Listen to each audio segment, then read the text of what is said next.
Creating great products isn't just about product managers and their day-to-day interactions with developers. It's about how an organization supports products as a whole, the systems, the processes, and cultures in place that help companies deliver value to their customers.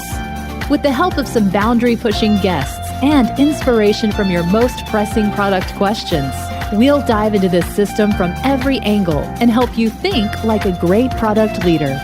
This is the Product Thinking Podcast. Here's your host, Melissa Perri. Hello, and welcome to another episode of the Product Thinking Podcast. We're thrilled to welcome Chris Lee, the Senior Vice President of Products at Xactly.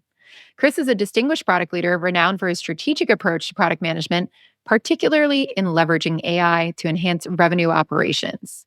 We're going to talk about agile planning and strategic alignment and how he's implemented certain approaches to bridge the gap between execution and strategy. And yes, we're going to talk a little bit about SAFe.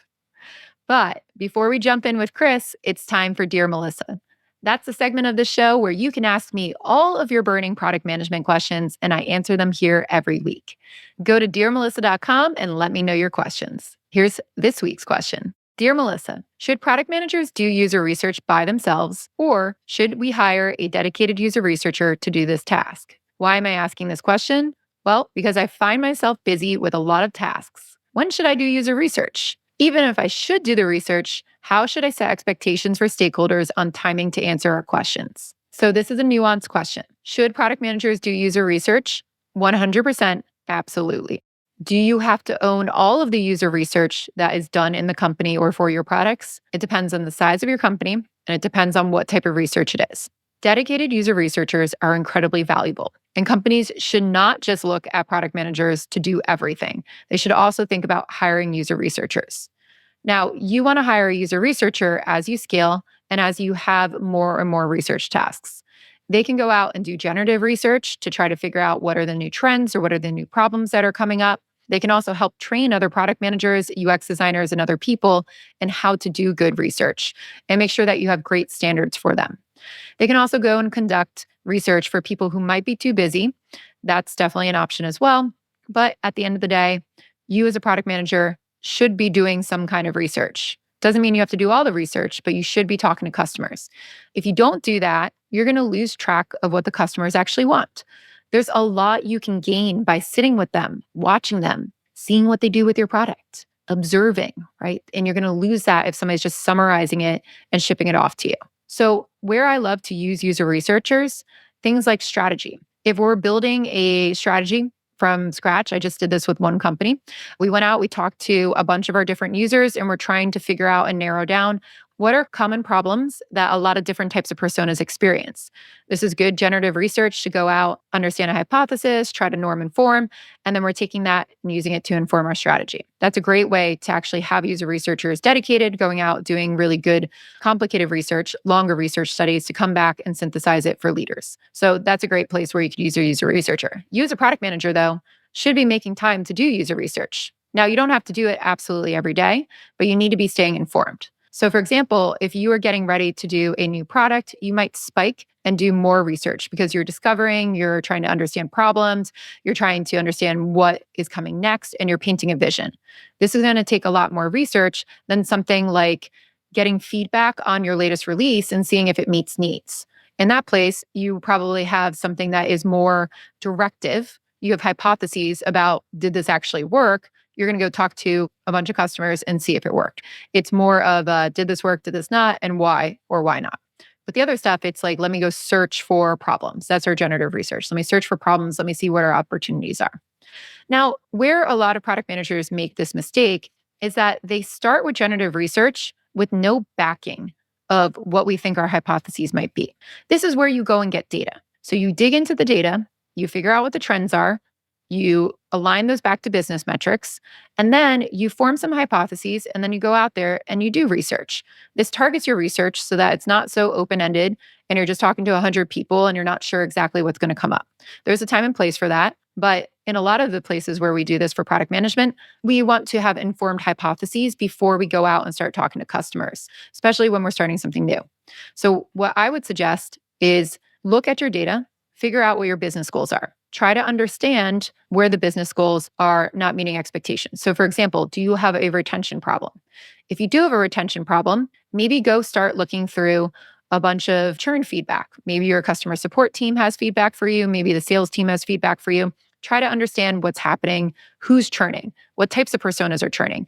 This is going to narrow your scope of research from this to like a much smaller area where you know who to target, you know what questions to ask, why did you leave, why are you unhappy, and you start to get some clues on what you could actually ask to uncover the real reasons underneath it.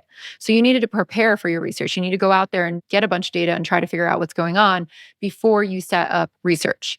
Then you can go out and try to figure out, do I need to talk to 10 people or 20 people or how many different personas or different situations? When you set expectations for stakeholders, you should have informed those hypotheses first, then made your research plan. Again, this is where a user researcher can help you make a research plan. And then understand how long it takes to line those up, when you might have some answers, and you keep them informed. So for example, if you're going to talk to 10 people, it could take you a while depending on how responsive everybody is. If they respond to you really fast and they say, yeah, let's do some research, dive in. Maybe it'll take you 2 weeks. But if they're slower, that can actually take a long time to line up 10 people. So you have to understand who your customers are. But you set these expectations and you ask the stakeholders as well for help. If they are, let's say, stakeholders from sales, can your account managers work with me and give me a warm lead into these people I want to talk to? Or, hey, I need budget to be able to offer gift cards or something else that might make them want to do research with us. Those types of things can help it go faster. And that's how you leverage your stakeholders to help. So I hope that helps. At the end of the day, it's great to have dedicated user researchers.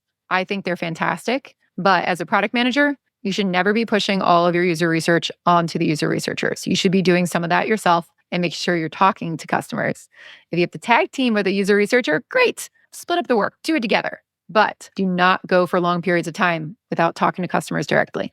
Make sure you do that. I hope that helps. Again, if you have any questions for me, go to dearmelissa.com. Let me know what they are, and let's go talk to Chris.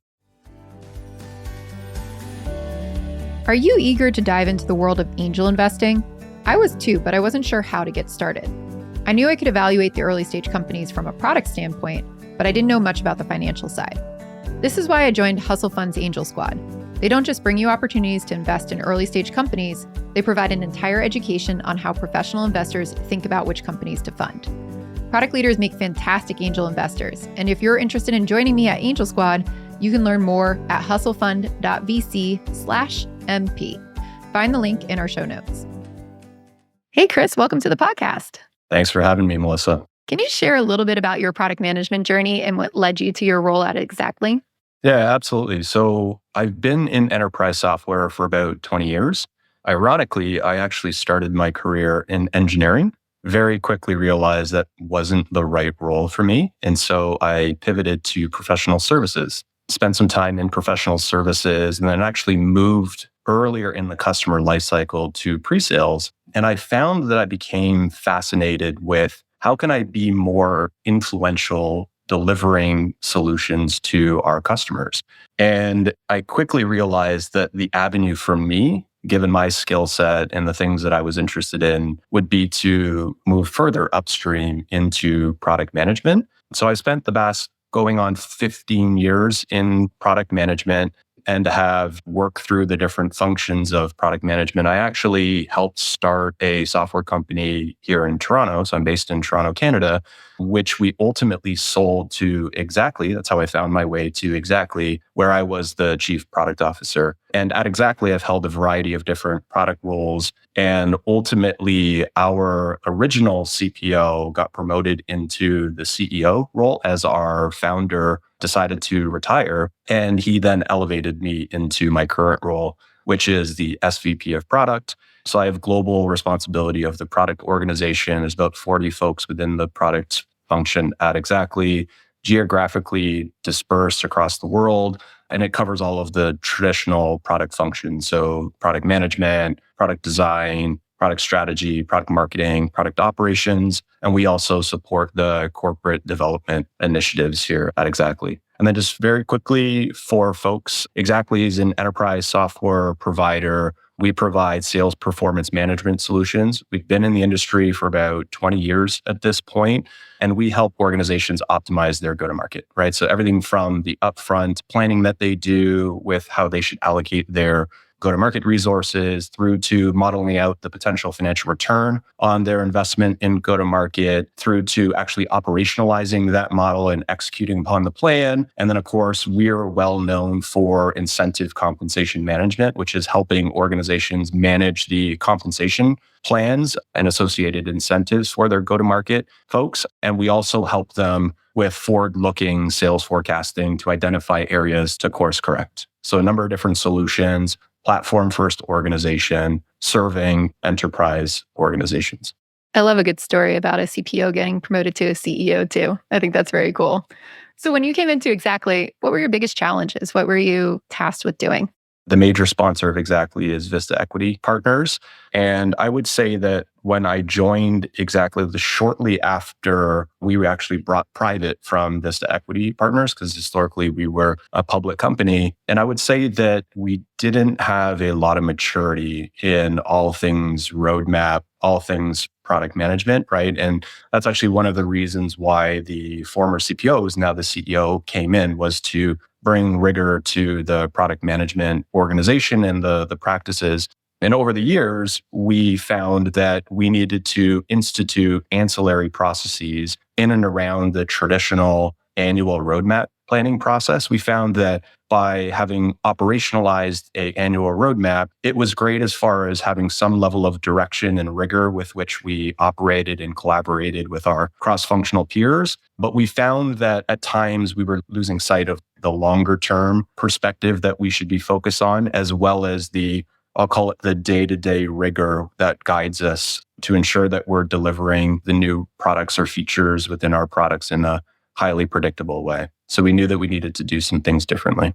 So what did you concentrate on to kind of balance that predictability and bring in innovation as well? So we decided to actually phase out the way that we would solve that problem. And we thought that the most important thing for us to focus on was to complement the annual road mapping process with something more agile. So we ended up adopting the Scaled Agile Framework to institute a quarterly discipline that, again, complements the roadmap. And so we spent a bunch of time operationalizing that, and it brought a whole lot of predictability to the way that we operate. The one thing I'll say that we found, though, was that there are a lot of elements to the Scaled Agile Framework. And from a change management standpoint, there were some challenges that we faced. And a lot of it was just fatigue from process optimization, right? I think all folks within R&D bought into the value of a Scaled Agile and how it brings the team together and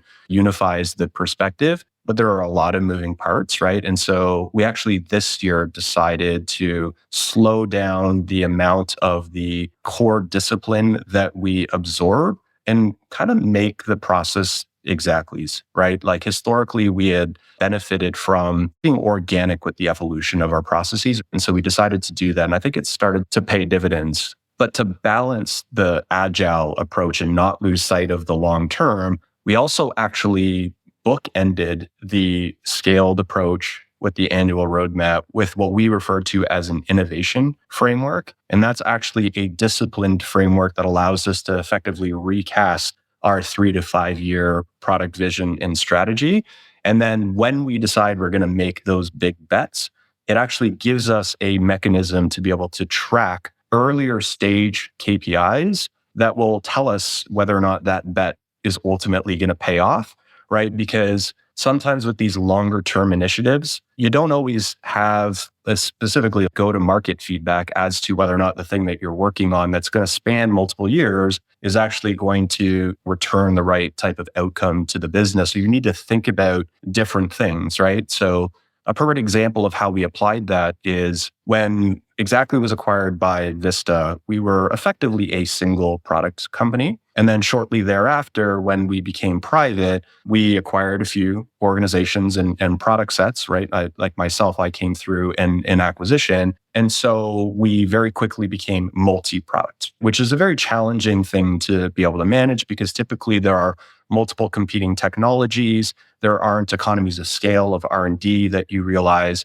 And so we knew that we needed to transform from a multi-product company to a true platform-first company, right? Similar to the product strategy model that like a Salesforce or a Microsoft employs, right?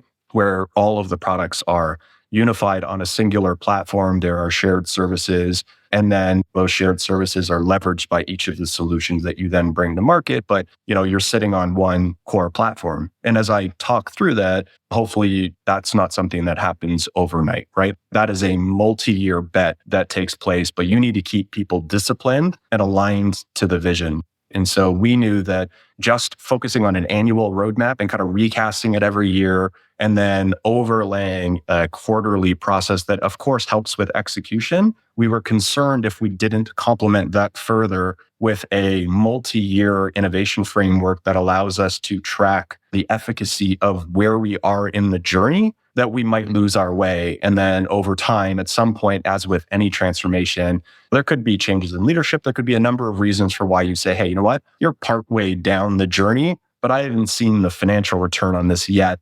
Should we abandon? And so fortunately, we instituted this framework that allowed us to stay focused on what are the things that we need to get right for this first year of a multi-year journey to know that it still makes logical sense for us to continue down the path. And we've since then applied this innovation framework in combination with the Scaled Agile quarterly framework for a number of additional innovations. And they've really helped us stay focused on kind of this balance between the long term and then the short term via the scaled approach.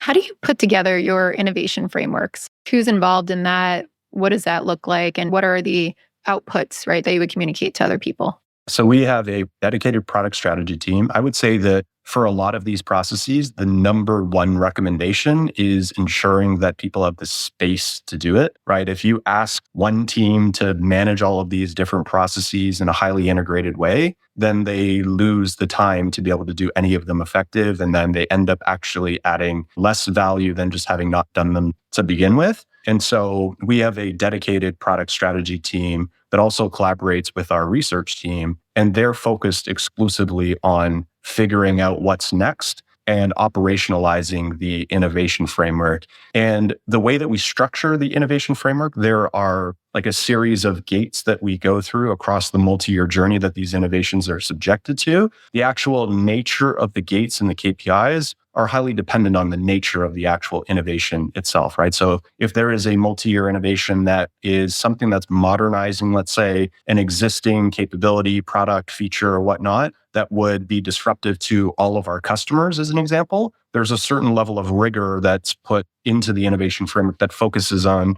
the level of disruption, as an example. Or if there's something that's completely transformational, it's net new, then we might focus on kind of the expected go-to-market outcomes. So it's more of a, can I get early prototypes in the hands of prospective customers or whatnot, or even existing customers, and do the collaborative co-innovation with them versus managing the potential disruption of some sort of modernization exercise. But there's a series of different gates.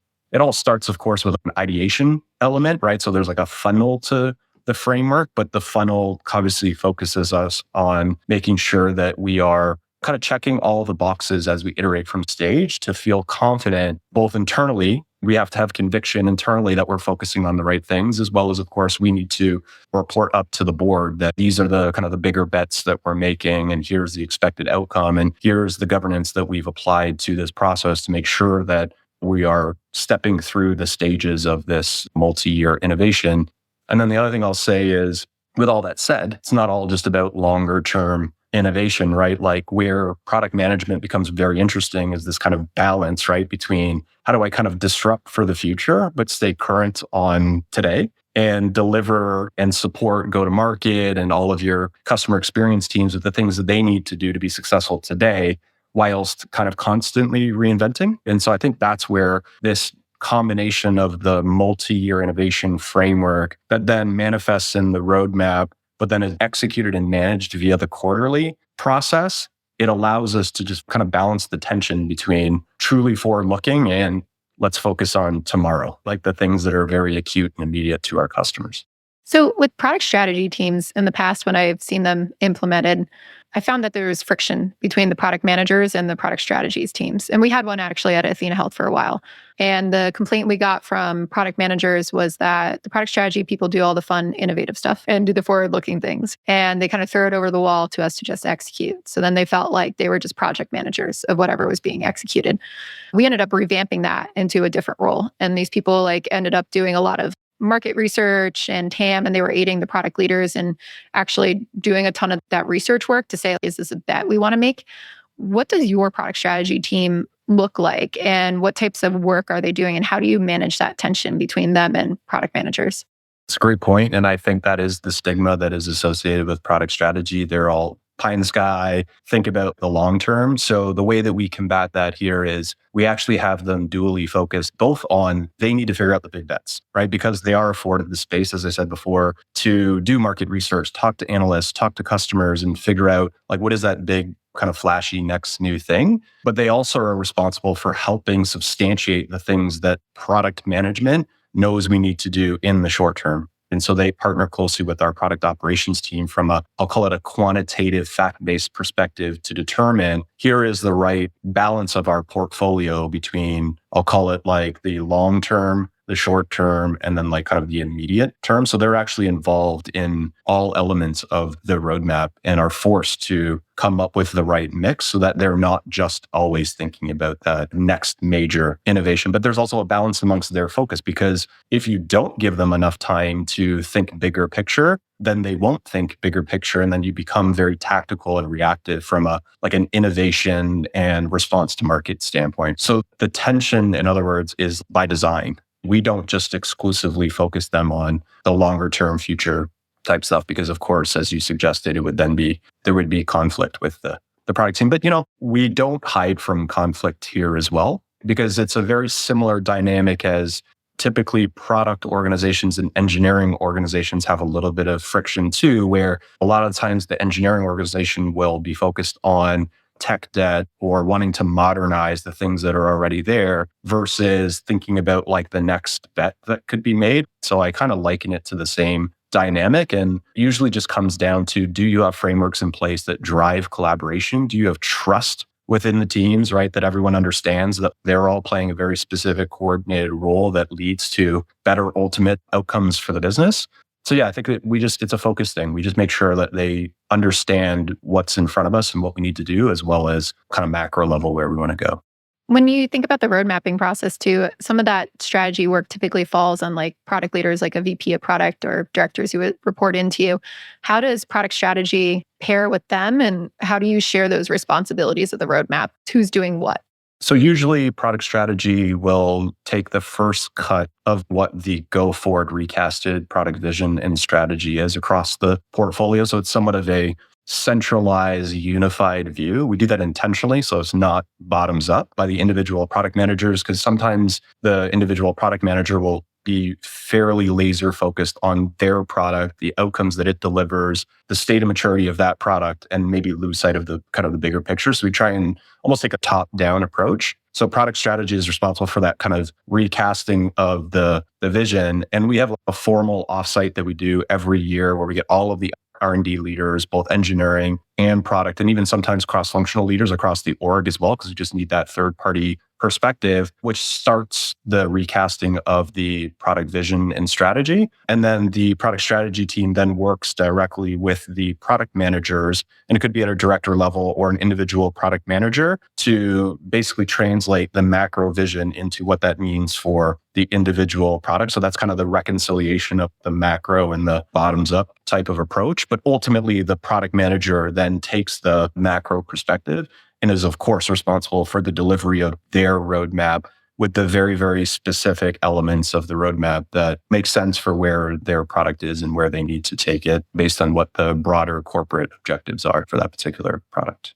What have you found works well with this way of working? What are your challenges still? What's worked well for sure is kind of the delineation of responsibilities, because I find that in, I'll say, maybe some product organizations that haven't been around as long, typically they'll just have product management. And so forget product marketing for a second or product operations, these ancillary functions. The product manager is like a full stack product manager. And I find that there's just too much that is then tasked to that type of person to be able to balance constantly the tension between the long-term, medium-term, and short-term. And so I found that delineation to give the space has been very rewarding. Now, the drawback of that, of course, is the heightened need for collaboration, right? Because if I can just make all the decisions for my product on my own and go and then operationalize them with engineering, then it's a little bit easier to execute versus having other stakeholders involved. And that obviously we haven't yet touched on all of the cross-functional teams that, of course, within product, we need to make sure that we are addressing the needs on behalf of. So yeah, I'd say that the pros are having the time. The con or the implication is just needing to be intentional about collaboration and leveraging tooling and means with which you ensure that information is shared effectively. When you think about career paths too for your product managers, do you think is product strategy treated as a more senior role, or is it different skill sets that you bring in there, or is it a separate career path? Definitely different skill sets. We actually at Xactly, I think, do a really good job of assessing talent, assessing interests. And actually, sometimes it's objective, quite frankly, where we actually leverage frameworks to determine, like, this is legitimately your working style. Me personally, I have a tendency to try and focus on the bigger picture, right? And of course, there are drawbacks, right? So you need to make sure you balance the people that are a little bit more execution focused, right? And so I think what we find is we just offer that opportunity. And there are senior level positions in product strategy, product marketing, product management, product ops, or design, whatever it happens to be. And people will organically gravitate to kind of the work that they have an impact on, and then the things that they're interested in. So we don't necessarily say this one function has more of a glisten to it than this other one. It's more so this one title requires a different kind of personality type or mentality. Are you a little bit more gray matter thinking? If you are, product strategy might be good. If you're a little bit more, let's get things done, then maybe not even product management, but the product owners who are working much more closely with like engineering specifically, like they'd be better for that. Are you highly communicative, right? If you are, maybe product marketing is the way to go. And then we have some folks that are very analytical in terms of the way that they think. And they're great for product operations because they love to number crunch and analyze data and tell us like, hey guys, like you might think from a subjective standpoint that this is the direction we should go in, but this is what the data tells us, right? Like these are the things that are like objectively working. Let's go down that path. So it's kind of just a balance. But yeah, we try and leverage behavioral traits as the means to help navigate folks to the function that makes the most sense. Did you know I have a course for product managers that you could take? It's called Product Institute. Over the past 7 years, I've been working with individuals, teams, and companies to upskill their product chops through my fully online school. We have an ever-growing list of courses to help you work through your current product dilemma. Visit productinstitute.com and learn to think like a great product manager. Use code THINKING to save $200 at checkout on our premier course, Product Management Foundations. The product owner versus product manager thing, when it comes to SAFe, is always a big topic there. Do you treat those as two different roles, or is it like product owners can move into product management roles, or what's that kind of look like? We historically had segregated them into two separate tracks. We've since found that there is more long-term benefit in collaboration if we merge them and effectively become more of a hierarchy, if you will. So typically a product owner will naturally work more internally, right, with the R&D organization. And then as they kind of graduate through implementing and shipping effective product, then naturally we effectively flip them to be more market and customer facing. And then obviously can delegate some of the responsibility to the other incoming product owner. So we went through a shift from that standpoint as well. We didn't really like delineating the roles too much. How have you found that to be now that you made the shift? It's worked well. I mean, if nothing more, probably the biggest benefit that sometimes is hard to measure, like the efficacy against, is just the morale. If I want to go into product management, typically I'm cut from a certain cloth that I like want to be in front of customers and folks within the market. And sometimes you have to pay your dues. But like to think that I'm not going to have the ability to do that at any point in my career, I think it's limiting. especially from like a morale standpoint. So you see this kind of bump in energy. And we recently made this shift as well. And you could tell from folks on the team that now they know that this is what next looks like. And again, the other thing too that we try and be very open to here is there's no set path. There's the logical hierarchical progression that you can take, but I don't have to go from a product owner to a product manager. I might go from a product owner role to a product manager role and then like product operations, which is actually an example of what happened with one individual on the team. And now he's thriving in product operations because that was just, again, more akin to just kind of his DNA. When I did the transformation at Athena Health, like one of the things that we did was teach everybody product management. And then we found that a lot of people figure out what the roles we needed around them were. One of that was the product strategy role. And that person was a lot of doing the research. We didn't have them actually do the big bets like you're talking about. They wouldn't place it there, but they kind of aided the VPs in going out and doing the research on where their strategies were going and trying to quantify it into what's the market opportunity, what's this going to be, how might we do this? Because they knew the nitty gritty of the product well enough, but they could also think longer term. So that's how we balanced it that way. And then we also had product operations as another role as well. And we found that a lot of product managers, once they figured out what it was, they self-selected out of it because they were like, oh, I actually am more operational. I want to do that. Or I like the analytics that's involved in product strategy and the long-term thinking. I want to go more into that role. And I think it's interesting because there's a lot of adjacencies in product management, and it doesn't have to just be product management. And a lot of people, when they get into it, I find that they're like, oh no, this is not what I thought it was going to be. And they want to get out. But sometimes we think that's a bad thing. And I never thought that was a bad thing. Yeah, not at all. Because I think people get into product with a certain, I would say, preconceived notion of what a product manager is. But the reality is there are many flavors of what a product manager is.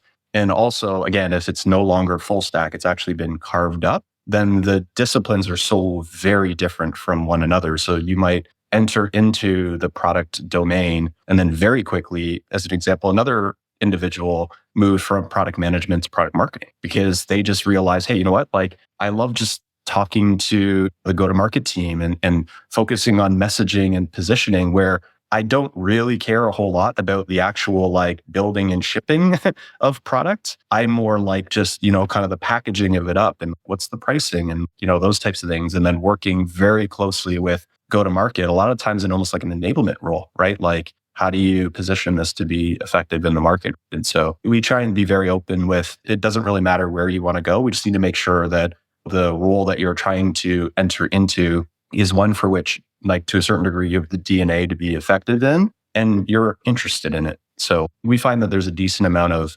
organic movement within the org. And then the other thing too is sometimes there's like boomerangs where I was in product management, then I thought, you know what, let me try product marketing as an example.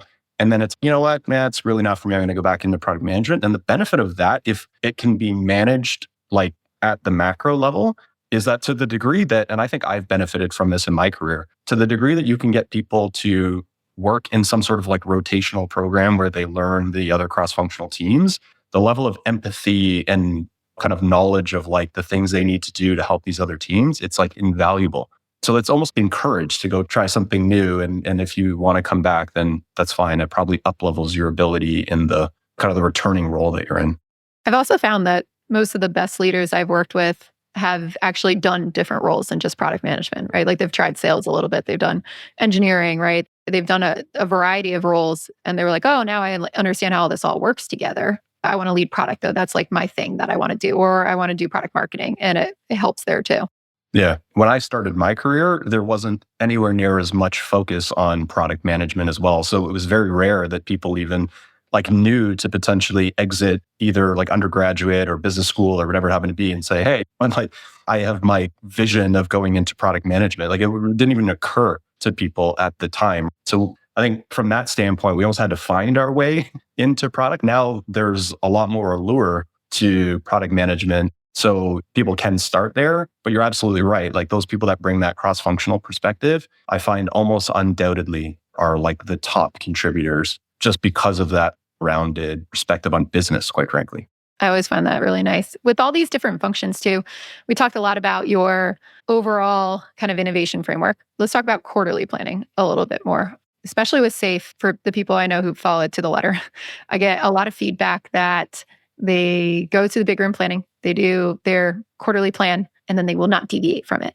And also, I hear from them this other feedback of if we have something that's too long, like we'll just put it in the quarterly plan. But if we don't deliver in the quarter, it's just going to get reprioritized for the next one.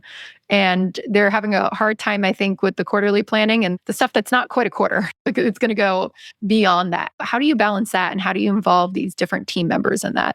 So for us, one other element that we incorporated into our quarterly process is this notion that actually overlays on top of the forward-looking innovation framework, the annual road mapping process, and our quarterly, I'll call it execution cadence that is managed via the SAFe framework, is this notion of a launch framework, right? It's another Vista best practice that we leverage that it allows us to basically decompose the long-term with the annual and give like a quarterly perspective that can guide us. But it's all from the perspective of the end go-to-market state. So you can kind of bring things backwards from what you're trying to do from a market entry standpoint.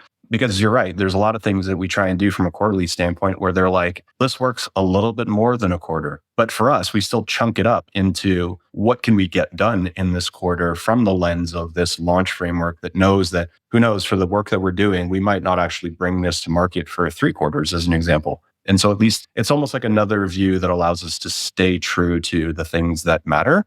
I will say that with the SAFe process, and I may have mentioned this before, is that we've kind of adopted our own approach to it, where we certainly do our quarterly planning upfront. But really what we're doing during the quarterly replanning is we're actually just giving space for everyone to realign on what the longer term vision and strategy is. So we're really recasting our 3 to 5 year vision during every quarterly planning process that we do.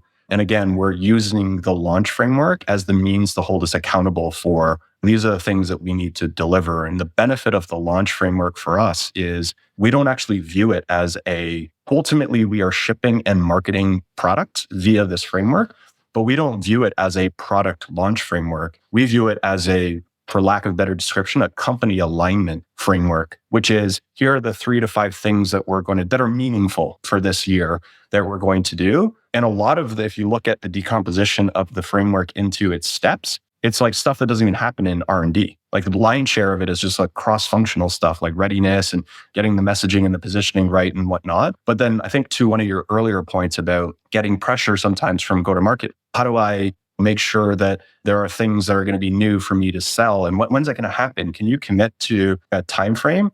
If you strictly focus on like the quarterly process, it's very difficult to zoom out and know all the things that need to be done in order for you to be able to stitch together. I view the quarterly process as like harnessing of raw materials. And how do you bring those things together so that they kind of package up together into what you can then bring to market in some sort of predefined time frame? Because all of these teams are queuing up to do their part to ready for this. And I've seen it done in the past where people focus too much on like true agile. And they kind of just keep kicking the can on stuff. They're like, we did planning and we couldn't finish this thing this quarter. So like next quarter versus we'll figure out what we can do in this quarter, but then contextualize it via the launch framework. You know what I mean? To kind of say, this is per the plan that we're not going to build and ship everything that we need in order to be like in the position for us to formally go to pilot or beta or GA or whatnot. So product management is very much the integration of these different frameworks and like pulling on like the strength of one, but not almost like overlooking the tension that needs to be created because you got to think long term, but you have to execute tomorrow. And those things are in direct conflict with one another. What's your launch framework look like? And then how do you get things to roll up into it? We start off actually with this notion of a power score. So we have this concept of a major launch, a minor launch, and then effectively no launch. So things that we just like on a continuous deployment standpoint, just ship to production. Like they just get turned on as they're ready. And then the power score, it's your typical, we balance the impact or potential impact of this launch. And that launch could be a feature, module, modernization of something, a net new product, or something else, right? Like it's like a big body of work kind of thing. And we model the impact based on like potential go-to-market impact, the potential impact on existing customers, the potential impact on our subscription gross margin, right? So like the cost to deploy this, the kind of the uncertainty about this, right? So like a great example of that is everyone trying to infuse generative AI into their applications. A really important thing that I don't think like a whole lot of like focus has been put on is what's the cost to deliver generative AI solutions, given there are these third-party tools that you're going to piggyback off of, and you clearly need to pay them to do that. Like the cost to operate model is different than some other tools, and it's certainly more uncertain than some of the other products or features or whatnot. So we balance all of those things. And basically, it spits out objectively based on some sort of absolute weighted score. If it's of a certain number, then we constitute it as a major launch versus minor versus just ship this thing when it's ready. And then the rigor with which we apply from a launch framework standpoint is kind of dependent on whether or not it's a minor launch or a major launch. And more rigor means you get more of the teams involved earlier on to do some of the upfront work. Minor launch means you do a little bit less and you're trying not to like unnecessarily add too much red tape to the process because we call it the organizational readiness is just lower. So you can just kind of ship more readily. And then there's no launch risk. As long as we have our release cadence that we do our enablement around it, that'll suffice. And then it's like just your standard, like if it's a major launch, we make sure that we think through all of the implications to messaging, positioning, pricing, like all of that, like way up front, like literally before we even write like a line of code. Right? Like we're making these determinations of, is this thing going to be impactful? And where does it fit within, I'll call it our broader narrative. And then as you kind of converge towards now I'm like in code, then you're getting into more, I'll call it like heavy enablement type work. But you'll see that it's go to market through to the post-close customer experience team start to get involved a little bit later in the cycle. And it really is in the service of readiness, organizational readiness. That's like the gist of the launch as well as accountability, right? Like we want to be able to tell our go-to-market teams, listen, like we're going to a certain release phase on this date. This is what we need from you guys. And if we actually don't get what we need from you in terms of enabling your teams or whatever it happens to be, like we're not progressing to that stage because quite frankly, perhaps you're not actually enabled to be able to go communicate this effectively to the market. So just the same as we might miss like a date to ship a certain amount of code to deliver the MVP as an example. If certain teams haven't done their part, then we're not ready to move to the next stage. Because I think historically, there's always been this notion of R&D, so product and engineering, are responsible for launching new stuff to the market. And when are you going to enable me? A, give it to me as fast as possible. And then B, I want to do the bare minimum of enablement for myself. I just want to be able to sell this thing and then I'll worry later if I'm enabled or not. Whereas the launch kind of like emphasizes when certain things need to happen. And it actually creates accountability across the org versus it being exclusively governed by R&D. We find that it just brings the org together, quite frankly. Yeah, it sounds like a good way to bring the cross-functional go-to-market side and the product development side together. I think a lot of companies are missing that piece that you're talking about because there's this connotation out there that if we do that type of thing, we're not agile or that's like more process that we have to worry about. And I've found that I think people who are newer to agile, they read about our sprint cadences or things like that. And at the end, it says you need a release. And they think that release means launch. It's not like just dev release. It means launch to customers and get feedback. How do you balance the getting feedback, right, and being able to iterate with that launch cadence?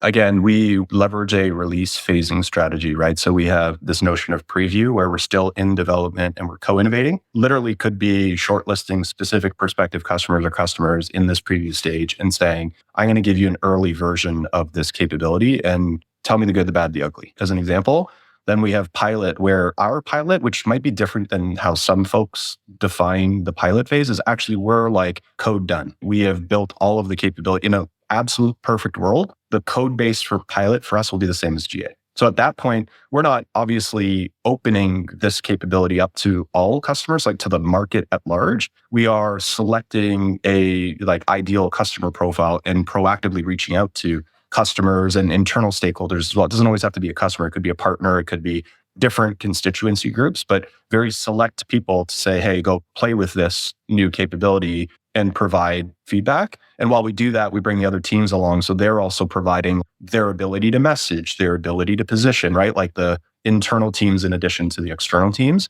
Then when we go to beta, that's for us where customers can opt in. And then if they opt in and they adhere to the certain profile that we've defined, then they're good. And then ultimately GA is kind of everyone can get involved. So we layer those release phases on top of our capability to constantly derive like feedback from different stakeholder groups, internal, external, and it helps us kind of right size the launch. And then because we have the quarterly like recast that we do through the SAFe process, it gives us also the space that if something happened that requires us to deviate from the plan or course correct or whatever, we have a defined time and area to do that. In a perfect world, we wouldn't, right? Like we get everything right when we're first doing planning, but that's not reality. And so we just have this almost like this hierarchy of processes that help us stay focused on long-term, but then give us the agility to change if we need to, but not like in the absence of a vision. And then all you're doing is changing, because teams that are too agile, they have this negative perception that they're just changing the roadmap like on a whim. And there's zero accountability in terms of like when you're going to ship things. And then certainly there isn't what I find is actually the most important thing is like the alignment with the different teams. Because you can ship something if like sales or marketing or whomever isn't ready, then you're not going to exploit the thing that you just built. We've been very intentional with frameworks to make sure that the teams understand what we're doing and can be effective. And they have a say too. So it's not like hey, sales, I'm going to go give you these pieces of content that you can leverage. It's, hey, sales, for the nature of this new capability that we're going to ship on so-and-so date, what do you need? Of course, it's a back and forth, but at least it's not just a push. Sometimes I feel like people view R&D as like a push mechanism, right? Like to all the teams in the market, whereas now it's like bidirectional. It's a push and pull. Obviously, we'll give you guidance for this type of new capability. Probably need these things, but you tell me if you think differently and we'll figure it out. This has certainly been really enlightening to learn about your process. What are you looking forward to most going forward in redefining this and making it the Xactly way? For me, it's our pace of innovation, I'll say, because we, as I mentioned earlier, we went through this transformation to being a platform first organization. And so now we get economies of scale. All of our products and capabilities are on this one platform. So we can build one service and then we can manifest it in all of our solutions. So it's like you build once, benefit many kind of concept.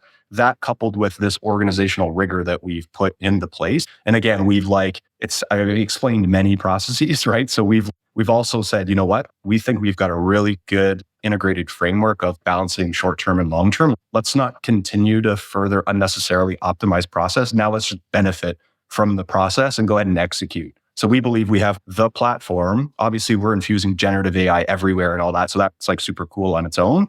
But the platform in and of itself gives us the ability to deliver fast. And now we have the organizational muscle to like leverage that. So it's like the combination of those two is like a true 1 + 1 = 3. That's like how we view it. Like to a certain degree, it doesn't even really matter what the innovation is. It's for us the fact that we believe we can ship stuff faster than certainly we've ever been able to. And as we do our competitive analysis, like we believe that we can ship much faster than our competitors, which will continue to build a moat from a competitive differentiation standpoint. That's awesome. I'm looking forward to seeing what you guys put out there next. Thank you so much, Chris, for being on the podcast. Where can people learn more about you? You can reach me on LinkedIn. Obviously, you can go to xactlycorp.com. I mean, those are the probably two most logical channels to reach me. But Melissa, I really appreciate your time. Enjoyed our conversation. Thanks for joining. And we will link to all of those links at our show notes at productthinkingpodcast.com. So make sure you go there and check out all of Chris's links. Thank you for listening to the Product Thinking Podcast. We'll be back next Wednesday with another amazing guest. And in the meantime, if you have any questions for me on product management, go to dearmelissa.com and let me know what they are. I answer them every single week. We'll see you next time.